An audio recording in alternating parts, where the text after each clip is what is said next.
당신이 몰랐던 이야기, 오늘은 스테로이드에 대한 이야기입니다. 사실 얼마 전까지만 해도 스테로이드는 그렇게 유명한 화학물질은 아니었습니다. 스테로이드가 유명세를 타기 시작한 것은 헬스에 대한 관심이 커지면서부터였죠. 일반인들 사이에서도 건강한 보기 좋은 몸을 만든 뒤 바디 프로필을 올리는 게 유행을 타면서 스테로이드는 다시 한번 주목받았습니다. 동시에 부작용에 대해서도 많이 알려졌죠. 스테로이드는 정말 나쁜 것일까요? 꼭 그렇지만은 않습니다. 환자들의 치료 목적으로도 스테로이드는 처방되고 있죠. 합법적인 그리고 정상적인 목적과 용도로만 사용된다면 스테로이드는 나쁜 물질이 아닙니다. 스테로이드라고 했을 때 우리가 흔히 떠올리는 물질은 운동선수 같은 사람들이 사용하는 근육량을 증가시키는 약물을 생각하죠. 하지만 이건 스테로이드의 한 종류이고 스테로이드에는 많은 종류가 있습니다. 게다가 효능이나 효력도 완전 제각각이죠. 같은 동물이라도 고양이랑 강아지는 완전 다른 것처럼 말입니다. 뭐 여튼 스테로이드는 동물에게서도 나오지만 곰팡이, 식물, 심지어 원액 생물에게서도 나옵니다.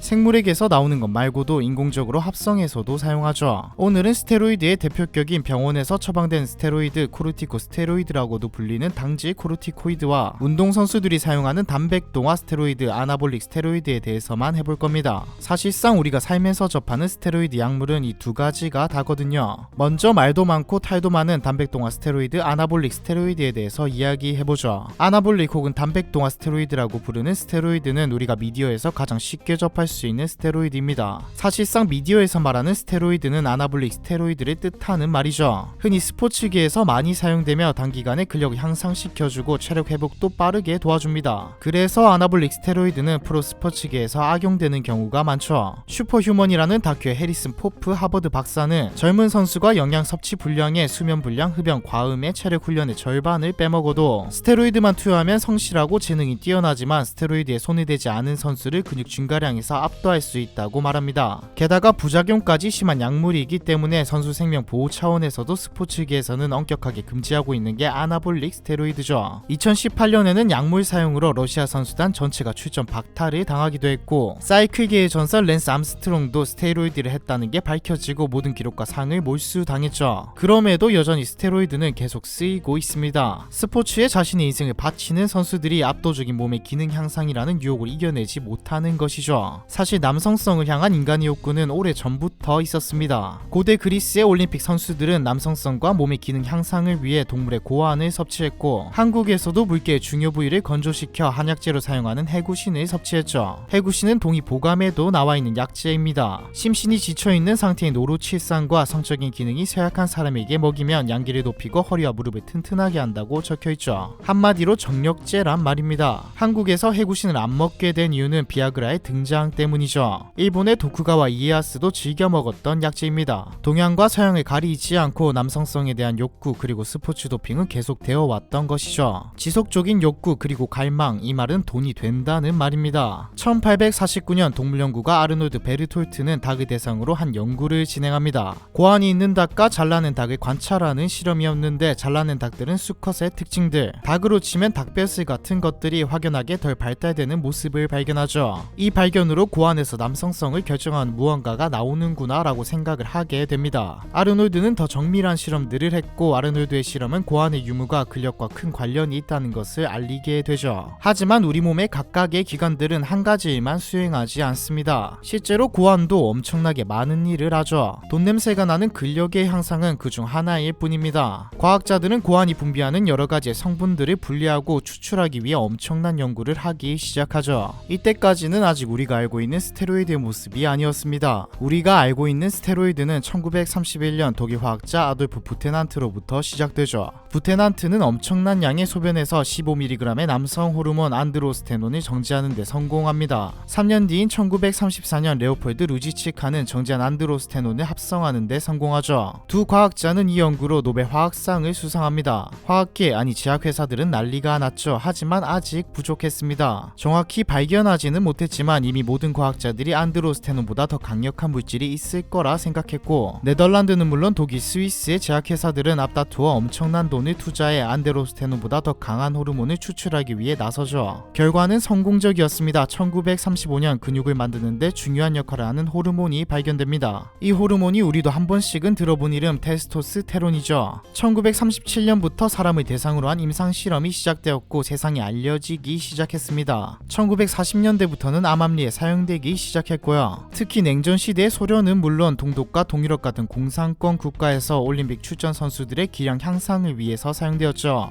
별의별 것으로 경쟁하던 냉전 시대 소련이 이런 약물을 쓰는데 미국이 가만히 있었을 리가 없습니다. 미국 올림픽 팀 의사인 존 지글러는 안드로겐의 효과를 감소시킨 AAS를 개발하고 FDA 승인까지 받아냅니다. 승인된 약물은 삽시간에 퍼져나가죠. 지글러는 소량만 처방해주기는 했지만 곧 남용자는 생겨나기 시작했고 부작용도 발견됩니다. 결국 국제올림픽위원회 IOC는 아나볼릭 스테로이드를 금지시키죠. 이때부터 약물 검사 도핑 테스트가 도입됩니다. 하지만 한번 퍼진 약은 쉽게 잡을 수가 없었죠. 사실상 미국은 현재까지도 스테로이드와의 전쟁을 치르고 있습니다. 아니 사실 전 세계가 아나볼릭 스테로이드를 불법화하고 막고 있지만 여전히 사용되고 있죠. 이제는 너무 당연하게 퍼져서 민간 군사기업의 요원들은 물론 프로레슬링, NFL, 메이저리그, 복싱의 보디빌딩까지 암암리에 사용되고 있습니다. 아예 생산을 안 하면 되지 않나라고 하기에는 아나볼릭 스테로이드는 남성 갱년기와 화상 환자의 회복, 골다공증 등 의학적으로도 사용을 하기 때문에 생산을 중단하기는 힘들죠. 의학용으로도 쓰이고 남성성도 향상시켜 주는데 도대체 부작용이 뭐길래 쓰지 말라고 하는 걸까요? 아나볼릭 스테로이드를 남용하면 탈모와 정신장애, 피부 성기능 그리고 심장마비까지, 이외에도 부작용은 엄청나게 많은데 대표적인 것만 예를 들어도 이 정도이죠. 하나의 효과를 위해 엄청난 위험을 감수해야 한다는 말입니다. 사실 근육이 커지는 것도 문제인 게 커지면 안 되는 근육까지 커지기 때문에 혈관을 압박하게 되죠. 정신장애의 경우 조증과 공격성이 높아진다는 연구 결과도 있습니다. 그런데 우리가 염증에 관련된 병으로 병원에 가면 스테로이드를 주는데 이런 위험한 걸 맞거나 처방해 주었던 걸까요? 아닙니다. 이때 주는 스테로이드는 앞에서 말했던 코르티코 스테로이드라고 불리는 당질 코르티코이드죠. 가끔 병원에서 스테로이드를 맞고 난 후 몸이 좋아지는 것 같아라는 생각을 하시는 분도 계신데 이건 완전 잘못된 생각입니다. 아니 정반대의 생각이죠. 아나볼릭 스테로이드가 근육량을 키워준다면 코르티코 스테로이드는 근육과 근력을 약화시킵니다. 코르티코 스테로이드는 신체 염증을 감소시키는 데 사용하는 가장 강력한 약물입니다. 1940년대 개발된 이후 기적의 치료제로 환호를 받았죠. 1952년 곰팡이를 사용하여 쉽게 만들 수 있게 되면서 값도 싸고 효과가 좋은 약이 되었는데 이게 또 문제가 있습니다. 사이비 종교나 민간 요법에서 이걸 사용해 사람들이 속인 것이죠. 뭐 그래도 병을 치료했다면 문제가 없지만 코르티코스테로이드도 부작용이 만만치 않습니다. 사이비에소가 남용하게 되면 새로운 그리고 더 심각한 병을 가지게 되는 것이죠. 만병통치약이라는 이름이 붙을 정도로 많은 병들을 치료에 사용 가능한 동시에 남용 혹은 오용될 경우 따라오는 문제도 큰 약물이라는 말입니다. 앞에서 말했던 염증부터 아토피, 천식, 관절염 그리고 암까지 사용이 안 되는 병이 없지만 남용하게 되면 면역력이 떨어져 감염과 질병에 그대로 노출되게 되죠. 이외에도 부작용은 아나볼릭 스테로이드와 같이 여기서 다 나열할 수 없을 정도로 많습니다. 물론 의사와 충분한 상담 이후 적절하게 사용한다면 문제가 없죠. 사실 아무리 좋다고 하는 약들도 남용 오용하면 문제가 생깁니다. 건강을 그리고 삶을 위해서라도 약은 의사의 처방과 함께 안전하게 사용해야겠죠. 스테로이드에 대한 이야기 이번 편은 여기까지입니다.